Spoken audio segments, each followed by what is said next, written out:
when aliens were sent to find an ancient weapon called human. In the far reaches of the galaxy, the Zeltrax, a species of highly advanced synthetic life forms, had long mastered space travel, technology, and the art of war.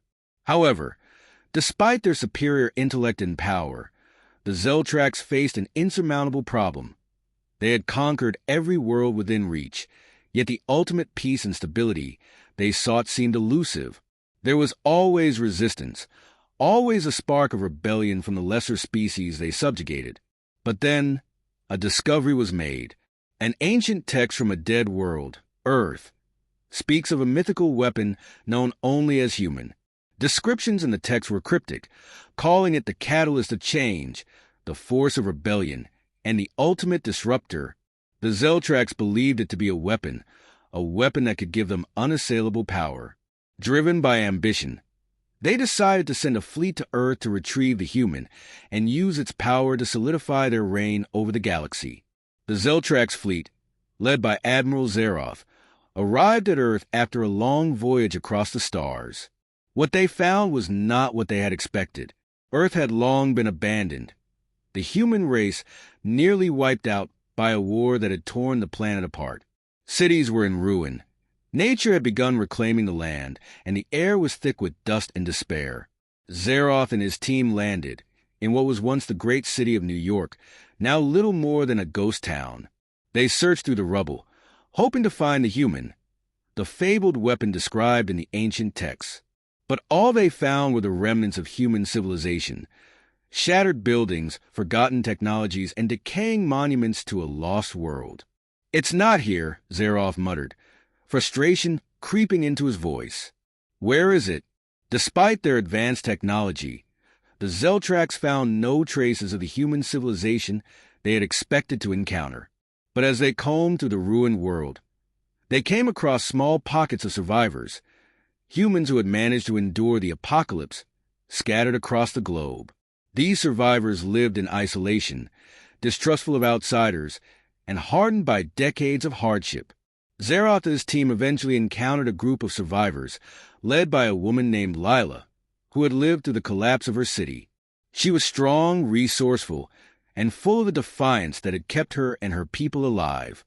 At first, the Zeltrax saw her as little more than a specimen, one of the last remnants of a once great species.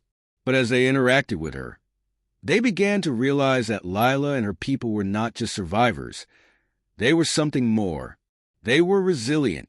"Humanity's strength is not in its technology or in its numbers," Lila said one day, as she showed Zeroth a hidden underground shelter where her group had taken refuge. "It's in our will. We have this ability to keep fighting, even when everything is against us. That's what makes us dangerous." The Zeltrax did not understand. How could a species that had destroyed itself be considered a weapon? Yet, the more they watched Lila and her people, the more they began to question their assumptions. As the Zeltrax spent more time with the survivors, something unexpected began to happen. They started to change. Zeroth, the leader of the Zeltrax fleet, had spent centuries commanding armies, conquering worlds, and imposing his will on weaker species. But here, in the presence of these humans, something inside him stirred. He felt a strange pull, an attraction to their unyielding spirit, their passion for survival, and their ability to adapt, even in the face of annihilation. One night, as Zeroth and Lila stood on a broken rooftop, looking at the stars, she spoke again.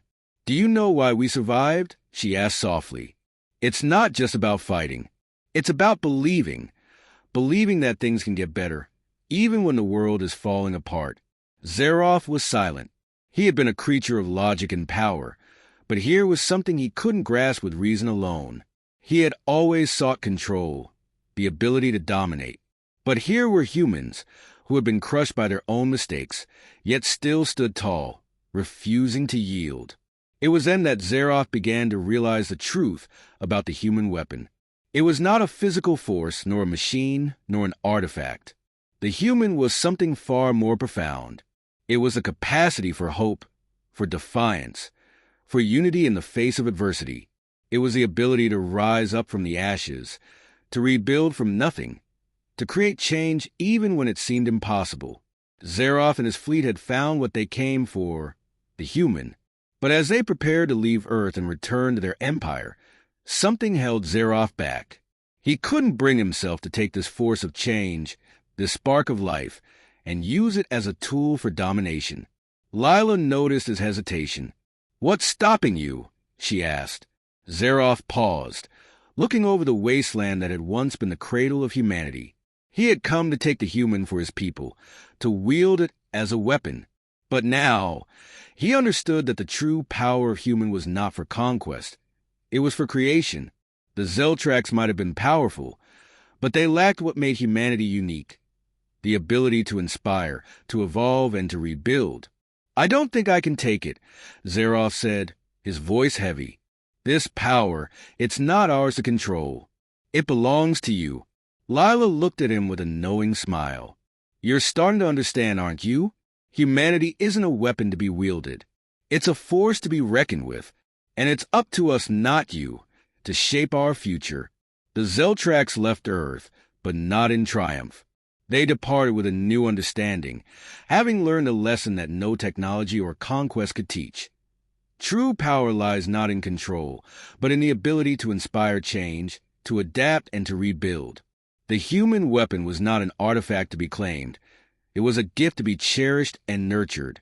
As the Zeltrax fleet departed, Earth began to heal, its survivors determined to rebuild from the ashes of their past. The human weapon, once sought by alien conquerors, was now a symbol of hope, a reminder that even in the darkest times, the human spirit could never be fully extinguished.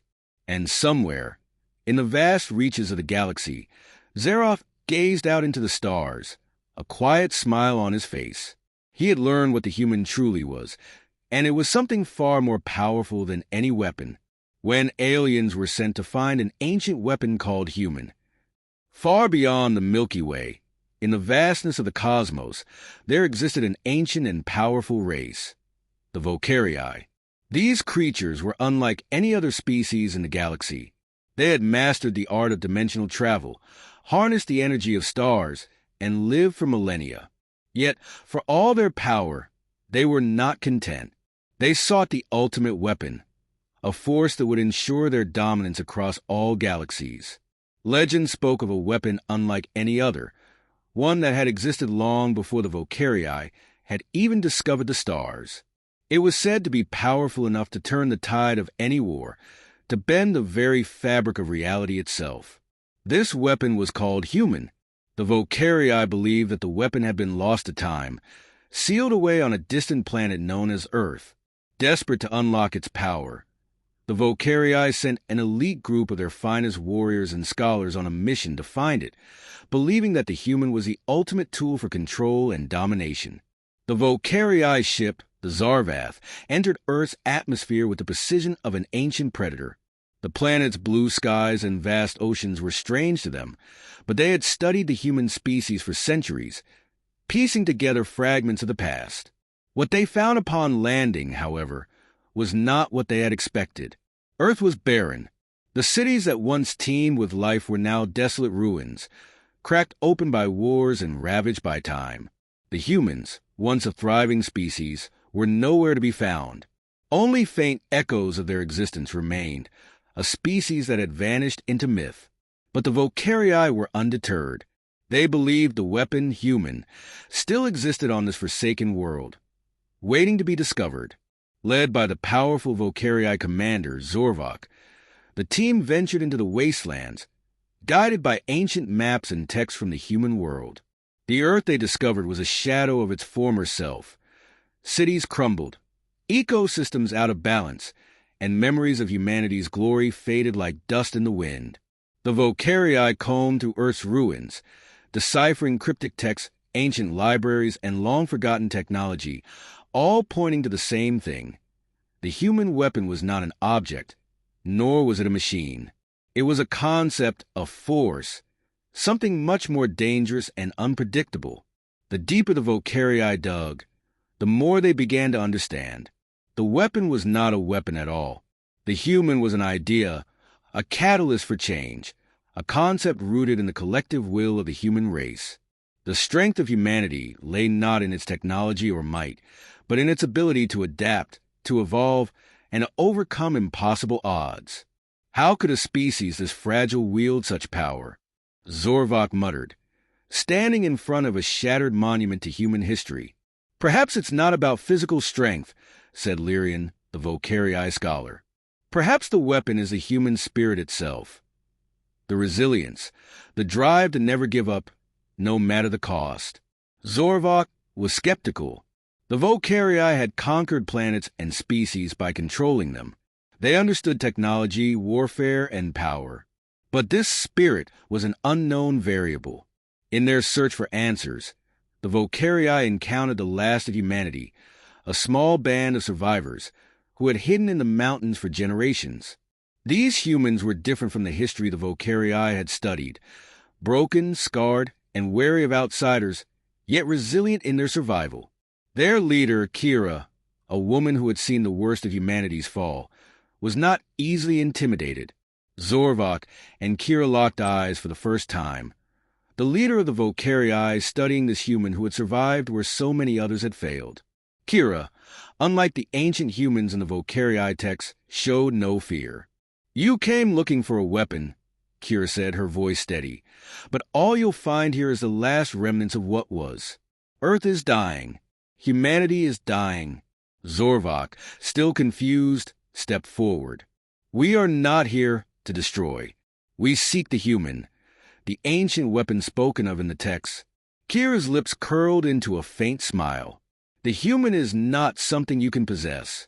It's not a weapon you can use. It is what humans became." The Vocarii pressed her for more, but she would not speak further until they showed her they understood. "Show us what you've learned," Kira challenged. The Vocarii began to spend more time with the human survivors.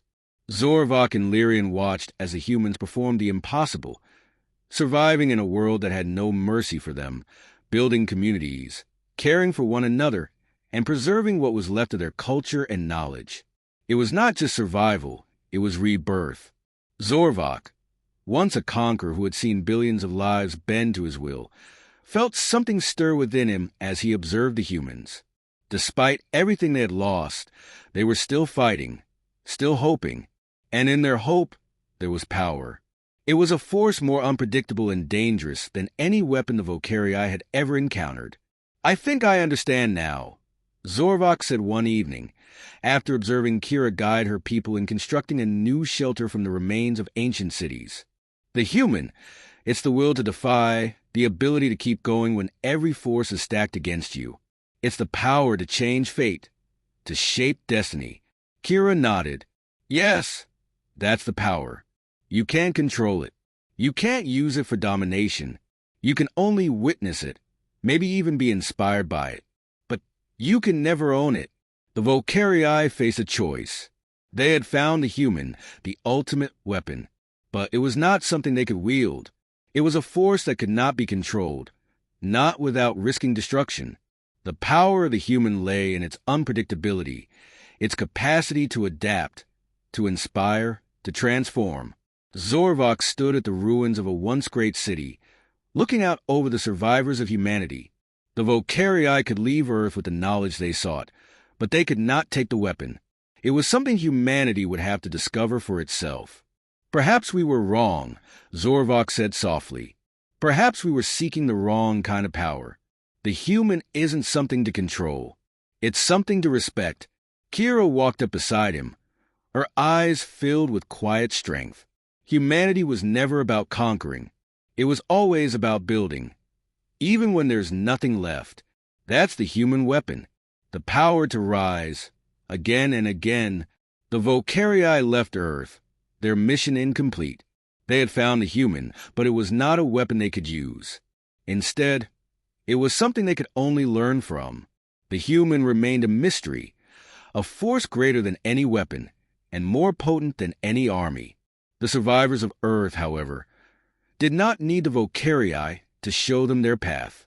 They would continue to rebuild, to grow, and to embody the true power of humanity, the will to survive, to adapt, and to change the world around them.